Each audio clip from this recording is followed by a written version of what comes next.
Hi, நான் உங்கள் ஆதிபுரம் பேசுகிறேன். வழக்கம் போல் நேற்று பண்ணைக்கு போயிருந்தேங்க. இந்த பண்ணையில் இந்த பெட்டியை ரொம்ப நாள் பார்க்கவே இல்லை. ஸோ அதனால் என்ன இருக்குன்னா நிறைய வாட்டி செட்டு பிரிச்சுட்டு போயிருக்கு. கீழே வந்து ஒரு குரூப் ஆஃப் பீஸ் இருக்குல்ல, இது வந்து ஸ்வாமிங் பீஸ்ன்னு சொல்லுவாங்க. சீசன் டைமில் 2 ராணி, ஒரு ராணி வந்து எஸ்கேப் ஆகும். ஸோ இதை நான் முன்கூட்டியே பார்த்தனால அது எஸ்கேப் ஆகாமல் ஒரு பெட்டி எடுத்து வந்து அதில் 2 புது அடை போட்டு இந்த கீழே உள்ள பூச்சிகளை எடுத்து அதில் விட்டுட்டேன். சில பேர் கேட்பாங்க, இதை எடுத்து பழைய பெட்டியில் உள்ளே விடக்கூடாதான்னு.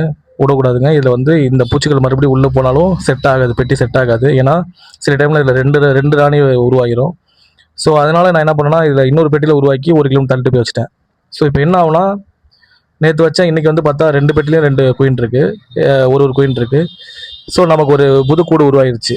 இதை கவனிக்காமல் விட்டால் என்னங்க ஆகும், அந்த கீழே இருக்க பூச்சி வந்து எங்கேயாவது ஓடி போயிடும். நமக்கு ஒரு செட்டு லாஸ் ஆகிடும். இருக்கிற பெட்டிலையும் ஸ்ட்ரென்த்து கம்மியாக இருக்கும். ஸோ அது டெவலப் ஆக ரொம்ப நாள் ஆகும்.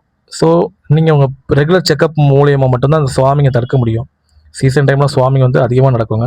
ஸோ ரெகுலர் செக்கப் தேவை.